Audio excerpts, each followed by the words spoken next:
Hey, everybody. Happy Wednesday. It is Dr. Ashley.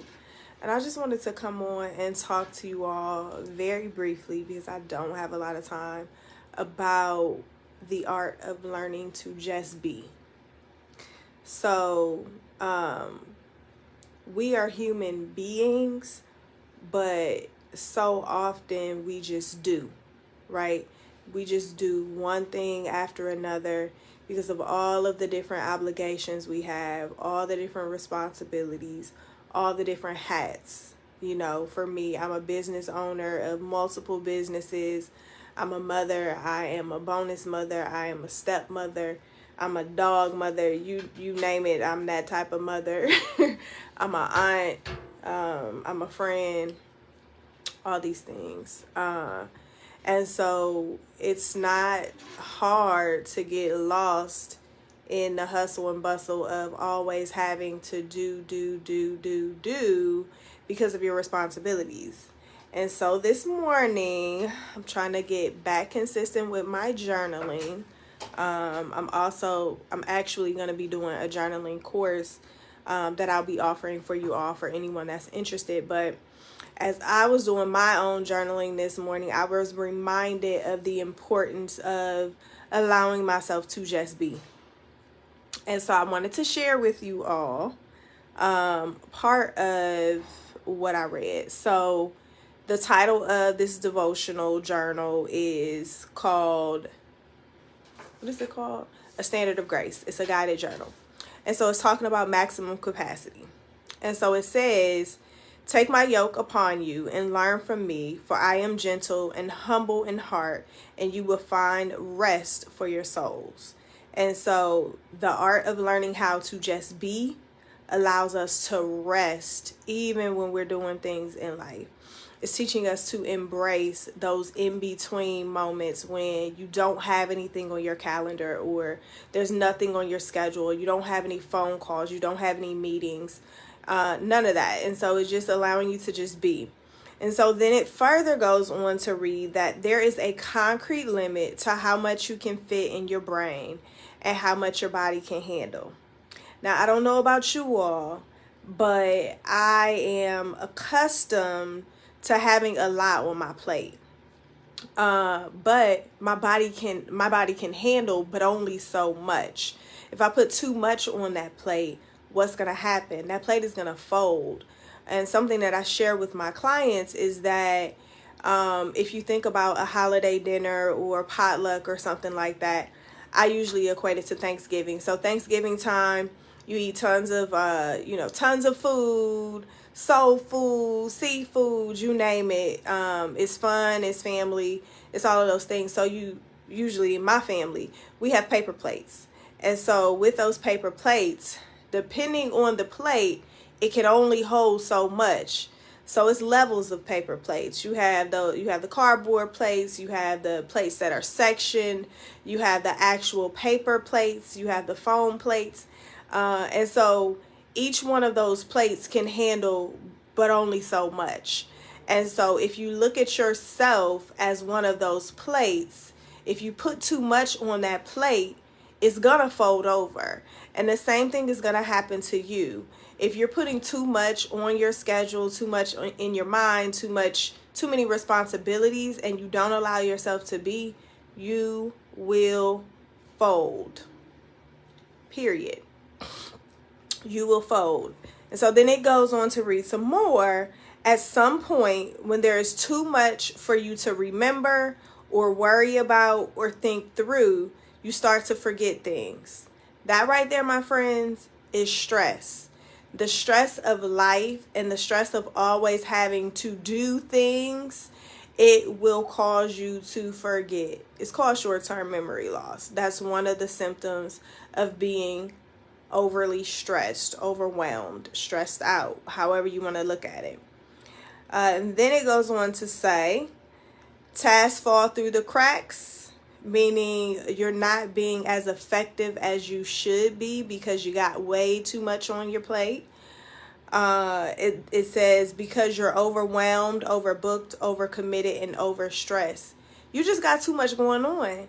And so you need to know what your limit is and cut it off. If it's too much, it's too much. But you first have to be able to be aware of that and acknowledge that you can't say yes to everybody and everything, because saying yes to everyone and everything is simply saying no to yourself and saying, yes, I'm going to allow myself to be stressed. Yes, I'm going to allow myself to be ineffective. Yes, I'm going to allow myself not to be as productive as I know that I could be, because I'm taking on too many tasks. And I'm not just talking to you all, I'm talking to myself too. That's why I wanted to share this. So then it says, a common reaction is to feel guilty or like you're failing in some way. And so feeling guilty because, this is just an example, but I was on a contract in Maryland. And so I was traveling back and forth literally every week for about, 5 or 6 months. And, all the kids had events. I couldn't go to all of the events. And so that made me start to feel a little guilty. Like, are you not doing what it is that you need to do, Dr. Ashley? Like, what's going on? And so what I'm telling you all is that when you start to feel guilty or feel like you're failing, it's because you got too much going on. And so it's important that you take the time to sit down and figure out what it is that you need to remove or what you need to delegate, because some things just need to be entrusted to someone else. And that may mean, if you're a business owner, you might have to hire somebody. If you can't afford to hire somebody, they have freelancers, right? Someone that can do contractual work. So get you a budget, right? Get you a business loan, whatever, a business line of credit, whatever, to be able to pay someone so that those responsibilities and tasks are no longer on your plate, because that might just be the one thing, that prevents your plate from breaking over, flowing over. And then it goes to say, this is simple, cause and effect. You have limits and you have them for a reason. We all have limits, i.e. traffic limits. What would happen if the traffic limit is 65 miles per hour and everybody on the expressway is doing the maximum capacity on their odometer? Like, we're going to have people driving 120, 130, 140 miles per hour. Now safety is an issue, right? And so we have limits, and even taking it into consideration for your mental health, you have limits. And if you do not follow those limits, then safety becomes a problem, meaning your mental health is now jeopardized. That can look different for each and every one of us. That can look like, oh, well, I just don't want to be here anymore. I want to run away. I want to kill myself. I can't handle this stress. It's too much pressure. It's so many thoughts may come, and we have to understand that our thoughts are nothing but a precursor to our emotions, to our feelings, to our actions and our behaviors. And so we have to take those things into consideration. And then it says, and friend, you do not have to drive yourself like a beast of burden to go beyond your capacity. Capacity is a thing for a reason. We can't put 1 million people on the elevator, because if we do, the elevator is no longer going to work. If you have too much on your plate, you're no longer going to work. You're not going to be operating at your maximum capacity. And so you have to understand that there are limits. So I wanted to leave you all with 4 ways. My fingers are so small, my ring doesn't fit anymore. I'm like losing weight in my fingers, but nowhere else. Don't even make sense. But okay, so 4 ways for you to learn how to just be in 2023. Number 1, be intentional. It is so important that you are intentional about the things that happen in your life. So that means make the time, right? Don't just allow it to just happen by happenstance. Like, oh, I have time to. Now, if that happens occasionally, that's cool, but that should not be normal for you. So make sure that you're being intentional about just being. And just being may mean that you turn everything off, you put your phone on do not disturb, and you just sit and chill. I'm going to be posting something later. I allowed myself to just be yesterday. And it was so rewarding. Like, it's necessary. Number 2, create a routine. And so it's important that you have some type of structure in your life. Good morning. Good morning. Hey, Britt. Hey, Miss Isaac. How are you? Girl, not the dressing. That's funny. I actually got something in the freezer that I made for Christmas. So, you know, if you need me to just ship you some, let me know, girl. Let me know. I got you. Yes, creating a routine, making sure that you have some level of structure in your life. And it may not be today I'm going to do A, B, C, D. You might have to do A and then C and then E.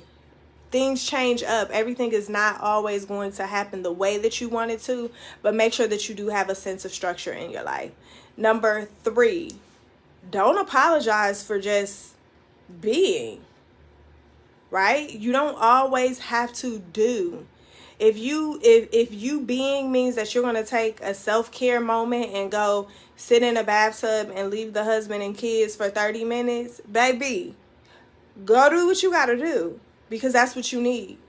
And if it's the husband and he got to leave the wife and the kids so he can go to the gym and hit that iron to relieve some stress, baby, go do what you gotta do, because it's necessary. Your mental health and wellness is priority. And if you're not putting it as number 1, why should anybody else? They shouldn't, so they're not going to. You set the standard. Don't ever forget that. And number 4, give yourself grace. Grace is simply what God gives us that we don't deserve. So where we are and where we think we should be, grace is that middle space, right? And so knowing that you're not perfect, you're not always going to get it right. So when you get it wrong, don't beat up on yourself. Just be like, okay, I didn't get it right this time. So what I'm going to do is make a shift, because I recognize and I'm aware that I didn't get it right. I'm not going to feel bad. I'm not going to feel guilty. I'm just going to acknowledge. And now that you acknowledge, you have the ability to make the change. Give yourself grace and just permit yourself to be consistent. That's a part of number 4, because I told y'all 4. So giving yourself time to be consistent. So when you don't get it right, you know, be like, okay, I didn't get a chance to wake up this morning at 5 a.m. to go to the gym. It's cool, Ashley. You were tired. Let's get back to it tomorrow, right? Don't allow yourself to dwell in the negativity or in those moments. So I'm going to go back through that real quick. So number 1, be intentional. Number 2, create a routine. Number 3, don't apologize for just being. And number 4, give yourself grace and allow yourself to continue to be consistent. So those are the 4 things that I want you guys to kind of take hold of on how to be in 2023.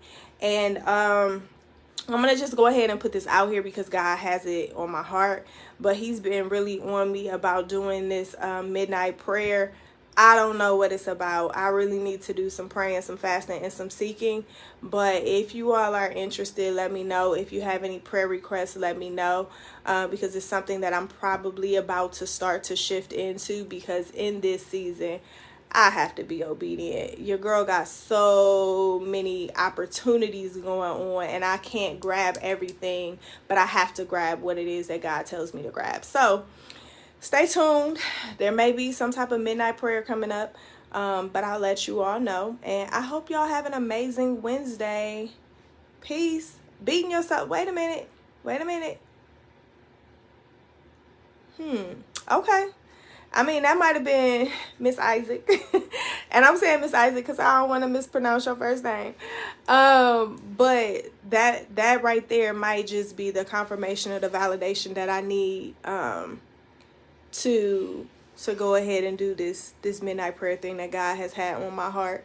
My bedtime is 10 o'clock, so knowing that he wants me to get up and pray at 12, I'm like, so go to sleep, get up and pray, and then go back to sleep. We're going to see how it works. Y'all pray for me that I'm able to be obedient so that I can do what it is for you all that he's called me to do. So I love y'all. I'll talk to y'all later. Peace.